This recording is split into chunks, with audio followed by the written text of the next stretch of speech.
Okie doke. Hello, everybody. We're back, and this time it's week 2 of EXO Academy training, and this is part 2 of my training with Cait. How you doing today? Pretty good. Apologies in advance if my cat decides to jump into frame, which she totally will. Yeah, she is right now. I could see her tail. That's her butt. Yep. Yeah. That's cat butt. Yes, we're talking about you, Koodaloon. Okay, so we talked last week about kind of having 3 programs, a warm-up, a break time, and a cool-down kind of deal. And I took into account the fact that you've got that hypermobility in your elbows, that you've got you get like a little tenderness in your thumb pads, and that you tend to use a claw grip. The standard caveat applies that if something in this isn't working for you, come back and tell me. We can always make adjustments, and that's totally fine. Yes, this is our last formal session together, but that doesn't mean that I'm not still around if you need to shoot me a question or something. Yeah, definitely. All right, so we've got then. We'll start with the warm-up routine, then we'll go over the break routine, and then we'll do the cool-down one. And like I said, these are things that I want you to get in the habit of practicing even when you're not yet at tournaments, because I want this to become like a natural, casual habit, something that's as easy as everything else you practice, something you don't have to think about when you go to tournaments. Okay, cool. So your warm-up progresses from kind of a full body to a very hand-specific. So the goal is get blood flow throughout your whole body and then gradually focus in on the areas that you're going to really need to use. So I'm going to back my chair up so that I can actually demo it. Okay. All right. So you're going to start with just... Hi, cat. And overhead to ground reaches. It'll just be a stretch up high as you can, down far as you can. With this, what you shouldn't be doing, you shouldn't be rounding your spine down and giving yourself Quasimodo back. Instead, as you're bending down, you want to keep your back flat. Hi, yes, hello. Sorry, my cat is right here to be petted. No worries. When I come up, I'm gonna have a cat. Cat on a chair. There we go. But when you're going both down and back up, you instead want to keep your back a little bit straighter. That'll put more of the work then will be on your hamstrings. Your back will still get mobility, but without kind of the strain of being in that really flexed position. So it'll be just 10 ground to sky reaches. And you can modify that too. If you wanted to do it with a little bit more bent leg going to a bit of a squat and then coming back up, that's fine. The goal is just to get that whole body movement, kind of that anti-sitting kind of pattern.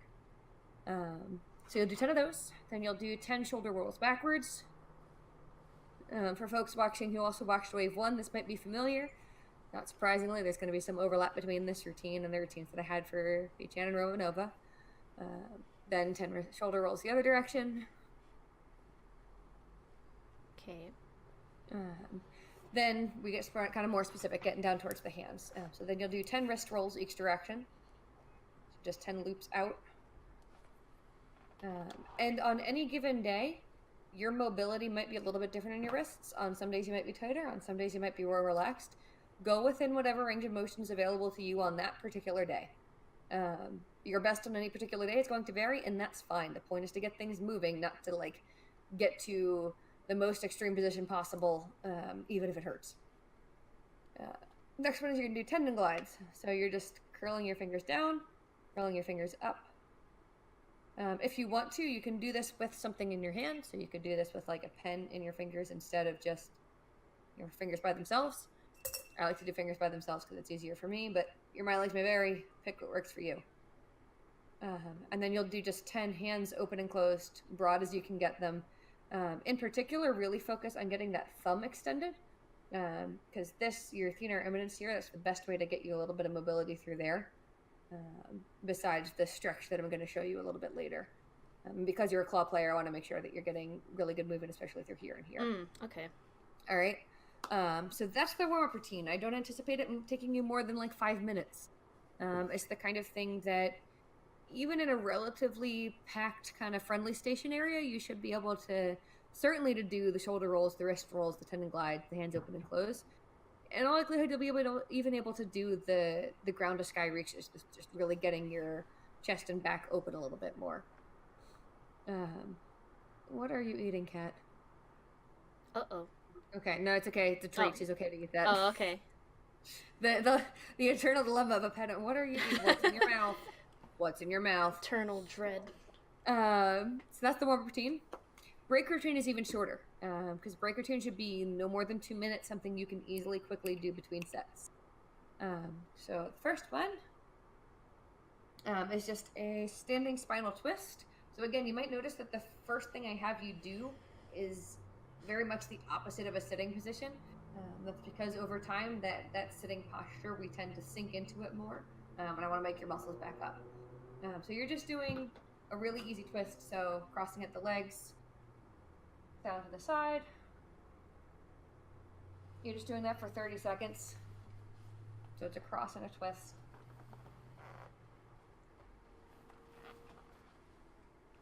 If you don't have a timer handy, you can just do 10 of them and that's fine.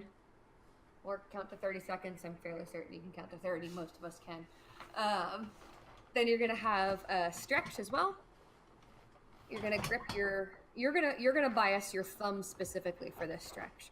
Okay. So lots of people have seen the wrist extension and wrist flexion stretches that we do holding our whole hand.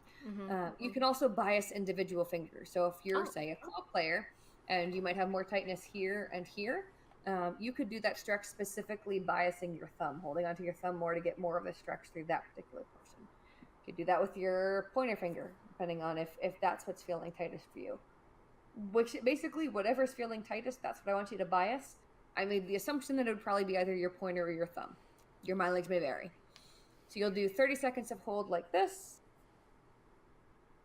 You'll notice my elbow is extended. On some days, you might have more tightness. You might need to keep your elbow bent in order to get the right amount of stretch for you. On some days, it's going to be full elbow extended, wrist pulled back as far as you can get it. Like I said, with the wrist rolls, it's really within whatever range of motion you have that day. And don't force yourself into a painful range of motion just because you've gotten there before. Instead, just work within what you've got that day, what feels like a reasonable and good stretch. And then same thing going the other direction. If nothing in particular is tight, you can grab the whole hand. If, say, your thumb or your pointer finger are tight, you can bias them in particular. This one you should feel not just across the back of your wrist, but more up into your forearm. If you're feeling it primarily through here, what you may need to do is curl your fingers under more instead of pushing your wrist under more. Make sense? Yeah. Okay, and then the last exercise I have is it's a bit of a deep breathing exercise, but it's also a chest opener. So what you'll do is you'll just take a deep breath in as you turn your palms out, and then you'll take a deep breath out as you turn your palms in. I call this the no money exercise because it looks like you're reaching into your pocket and saying, I got no money. But it's just a deep breath in, deep breath out.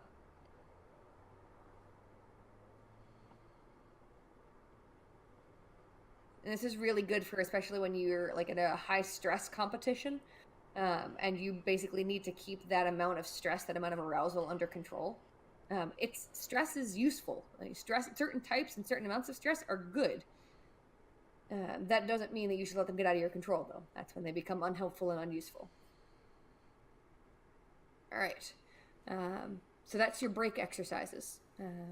Quick and easy, done in under 2 minutes, shouldn't set you back all that much in terms of time. And then the last series, your cool down series, when you're finally done with tournament competition, you're going streaming for the night. It's tight. Thanks. You'll start with, you have 3 stretches, well, technically 4. You'll have 4 stretches, each for 30 seconds, and you're going to do all of them on each side of your body. So first one is just a hip flexor stretch. Okay, good. My cat is not underneath me currently. You'll stand in a kind of lunged position, just leaning forward. I'll rotate so you can see it here. There we go. So the important part is that this back hip is coming forward. You should feel the stretch across here. Don't let that other knee bend so far that you're in discomfort. Really focus more on just pushing that hip forward a little bit. You'll notice what I'm not doing is I'm not arching through my back to push that hip forward. I'm not trying to strain my back to get that hip stretch. Why is my cat being so adorable right now? I'm sorry, I'm very distracted by the fact that she's currently like washing her face with her little paws and cute. Aww.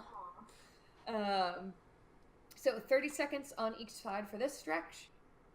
Next stretch is called the corner stretch, which I actually don't have a convenient corner to show you because as you can see, my corner is currently occupied by that large, comfy couch thing. Looks very comfy. Yes, it is very comfy. Hold on, let's see how quickly I can move this for the purpose of the screen. There we go. Oh, all right, there so we go. it's gonna look like I'm gonna go stand in the corner, which is in fact more or less what I'm doing. I'll describe it first. Okay. I'm using the edges of the corner, like you can also use the edge of a door frame, to just get my chest to open up and my shoulders to relax a little bit. So it'll look like this.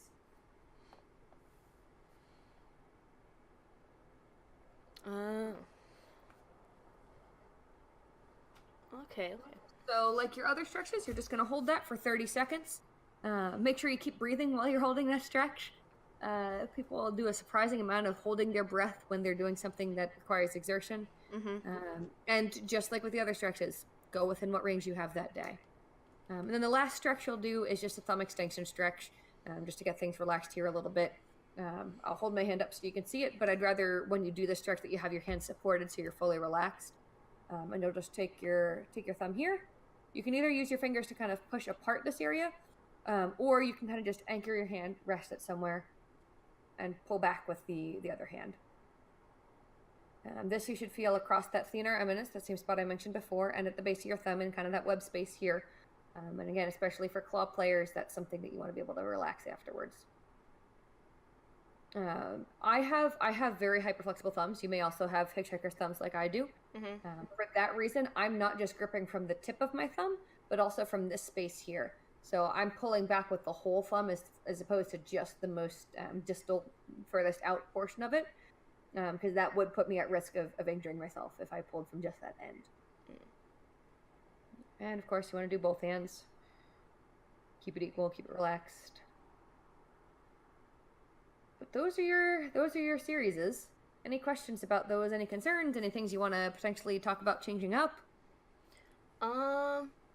In regards to just doing like the full body routine, like the beginning, how often on a daily basis should I repeat that, or just once a day is good enough? So I'd say do it before you've got a long stretch that you know you're going to play. If say you've got pools at 10 and then you don't play again until like 2 o'clock. Do your warm up before your first pools. Do your warm up before your second round of play. You've got enough downtime in between there that you'll want to get warmed up again. The same way that if say a soccer team was playing a multi-game tournament, if they were playing more than one match in the same day, they're still going to warm up before every match. You're going to warm up before you play. Now, if you were doing something like you had pools at 10 and then you were playing friendlies until 1 o'clock, do your warm-up once, keep playing your friendlies, but do your breaks in between instead. Okay. All right, makes sense. And then in regards to breathing, I know there is I remember when I used to run back in like school, they would tell me that there's a specific way to breathe, like in your nose, out your mouth, or is there a specific way that you... That I like because it causes you to slow down your rate of breathing. It forces you to go a little slower. There's a couple tricks you can do to make your body breathe a little slower too, which causes you to lower your heart rate, causes your blood pressure to go a little bit lower, and generally contributes to things that our body interprets as, oh, I can be less stressed now. You can do what we call pursed lip breathing, which is basically what it sounds like, pursing your lips like you're about to blow a whistle. So I'd breathe in, and then...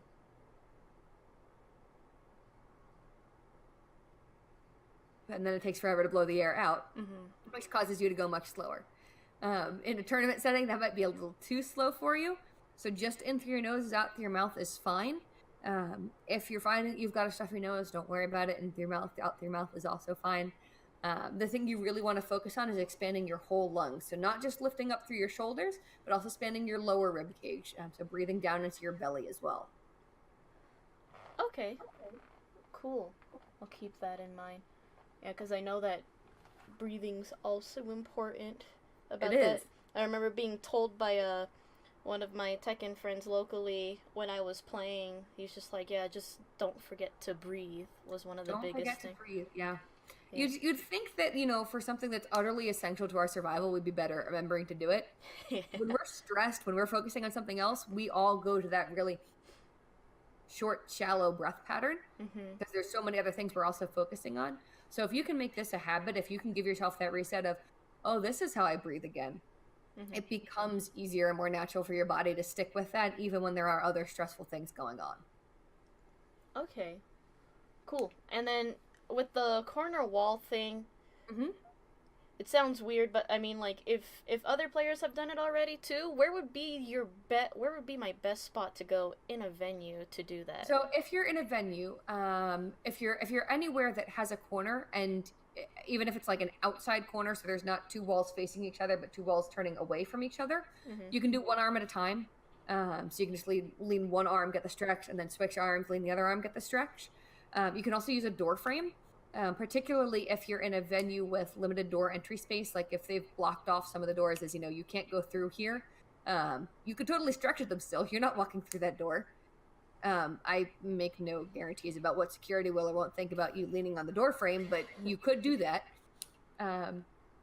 If you do find that there is not a space available for you to do that stretch, which I'd be really amazed if there weren't one, if there weren't at least some corner you could use for one arm and the other. What you can do instead, you could do reaching behind you and either just clasping your elbows or clasping your hands and focusing on just opening up that chest. If you do clasp your hands behind you, though, because I know you have hypermobile elbows, I wouldn't want you to do this, where your hands rotate out. Instead, you'd want to keep your palms facing you, elbows slightly bent, just using the pressure of your hands to pull your chest open. Okay. All right. Alrighty, cool. I don't think I have anything else for that. Okay. Not that I know of. Are there any other, like, exercises that you would recommend for the, like, so there's some hands, stuff wrist area? There's some stuff that we definitely recommend to all of our players that can be useful to kind of supplement with. So one of the best things you could supplement wrist with for your wrists is cadence exercises. Cadence refers to doing an exercise at a specific speed or cadence. What research shows us is that tends to be better for prevention of tendon-based injuries and for improving endurance as opposed to just improving strength. So you don't need a heavy weight to do this. This is something you could start out doing with body weight and then later progress to doing like maybe 1 or 2 pounds at most. If you're a person on the larger side, you might be able to go up to 5 pounds. It's a ratio of your body weight essentially. For us smaller folks, 2 to 3 pounds is going to be more than fine. The goal should be being able to do approximately 60 of this exercise in a round. So doing just up to a cadence. So it's 1, 2, 1, 2, 1, 2, 1, 2. That's the rhythm you want to go with. It's about 68 beats per minute if you use a metronome. If I'm remembering that correctly, I'm fairly certain I am. So being able to do 60 of those is a good measure of endurance. Same thing for the opposite direction, doing a wrist flexion curl. You can also incorporate radial and ulnar deviation, although obviously it's a little harder to get yourself turned all the way upside down here and do it with a weight. Really the important ones are the flexion and the extension. But you can also add in things for improving your supination and pronation, and I'm exaggerating those a little bit. But supination is the act of turning your palm up when your elbow is locked, or kind of anchored. Pronation is the act of turning your palm down, again, when your elbow is anchored. So this, and this are the 3 motions you can kind of train with that cadence and the light weight. That's something that you would want to do kind of far enough away from your gameplay time that your muscles aren't really tired out from it. I'd recommend, if you're playing in the evenings, have it be a thing you do in the mornings, or vice versa. And certainly on competition day, that's not a strength exercise I'd want you doing. On competition day, you want to focus on sticking kind of with whatever exercise and pattern is routine to you, but not overdoing it on your hands, because you know you're going to be doing that extra work on your hands that you don't normally take on. Okay. I'm just taking notes of it. Yeah, that's fine. And would you say like 68 BPM would be the optimal, or could you go a little faster than that? Let me do something real quick. Because I know if I Google metronome, it will pop me up an option, and I can figure this out. 68 is actually faster than I thought.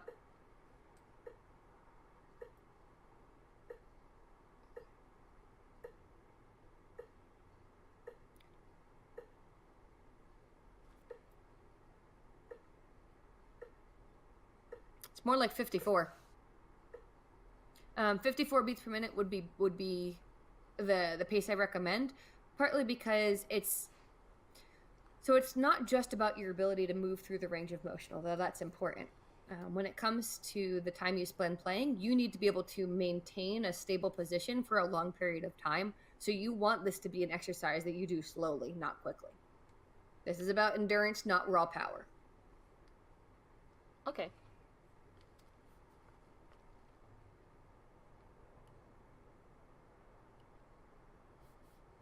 $54 BPM. Okay, cool. No problem. Any other questions? Let's see. Do you have like any exercises in particular for a gamer to like focus on just keeping like, I guess, like the lower back area in check? Or... Sure. So stuff you can do for lower back. First, most importantly, core stabilization. Anything you can do to strengthen your core, not just your abs, but your whole core, goes around your front and your back, is going to be a good thing. I personally like planks quite a bit. There's a lot you can do with them. There's a lot of ways you can vary them. And unlike crunches and sit-ups, they don't put quite as much stress on your low back. They're an anti-movement exercise. They're a stabilization. They keep you in a still position, which I find really valuable and really helpful for my patients, as well as for, preventively for gamers. Let's see. I really like an exercise called the Palloff press, which is you stand on like a cable column that has like a row on it. You pull out the cable column, the row in front of you, with some degree of resistance, and you're pressing forward and back while avoiding being rotated towards the cable column. So that's an anti-rotation exercise. Okay. And then other things for low back. I'm not one of those folks who says yoga is the answer for everything, but I do like a lot of the poses from yoga in terms of promoting spinal mobility. So flowing from that position of back extension to back flexion, going from like a cobra pose to a child's pose can be good. You can also hold child's pose and then like walk your hands to the side to bias one side or the other.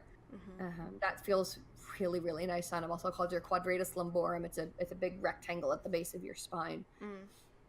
The most important thing, though, when it comes to gaming, outside of building your strength and mobility, is that you actually take breaks and get up, and you don't just take breaks and sit and watch tape instead of actually playing.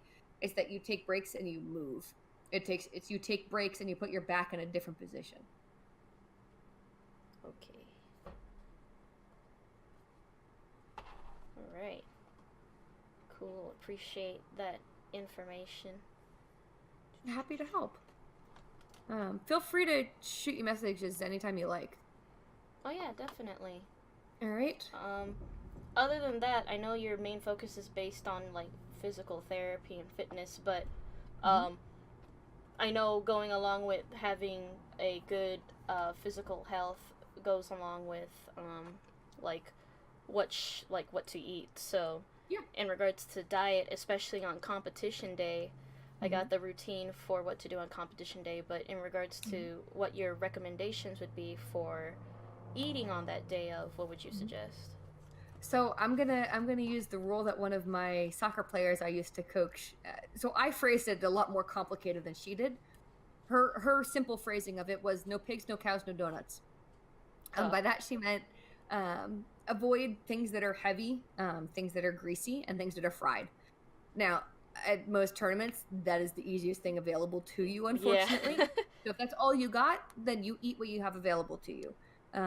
But when possible, you want to try and get at least some amount of green or colorful food in there. Veggies or fruits, not just Cheetos. I guess Cheetos are technically colorful, but that's not what I'm getting at here. There's nothing wrong with good protein intake in the form of a burger or of chicken, but the things that are kind of heavier and fattier and fried, they do have an impact on kind of your, not just how you feel, but also your mental state as a result of that. So if you know ahead of time that what your convention center food stand is going to have is burgers and dogs and fries and maybe some soft pretzels, Maybe you plan to buy a soft pretzel, but maybe you pack some other things. Maybe you make a stop at a convenience store and you get like a pre-made wrap or something. Maybe you pack trail mix or granola bars or a bag of pretzels or a bag of nuts.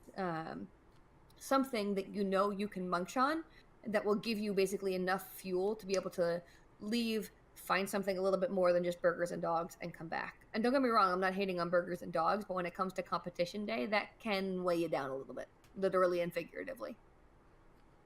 Okay, cool. I would say the best thing to do in terms of tournament day is plan ahead. Because what you don't want to be doing is arriving at the tournament, figure out food on top of figuring out your pools and what your bracket is and who's wearing your bracket and are you playing now? Are you on that station? Are you on the other station? Mm-hmm. There's going to be a whole bunch of things you can't control on tournament day, so control the controllables. Control what you're going to eat ahead of time. Control what you have packed for yourself. Control the routines that you know you go through. All right. All right? Mm-hmm. Got that all right. all noted. Yeah, I think that's all the questions I have. Okay. For all of that. Appreciate you answering all of them. I'm very happy to help. Yeah, definitely. And then you said you'll be sending over the routine. Already sent. Oh, awesome. Cool. All I'll right. make sure to take a look at that. Maybe do all it right. before my stream starts. Go for it. Yeah. Or cool. feel free to show it off for your stream. Oh, cool. Maybe all I'll right. show. Or maybe practice it and then show it off. However you want to do it. It's up to you now. It's all yours. Yay. All right. Well, thank you so much for the session. You have a good day.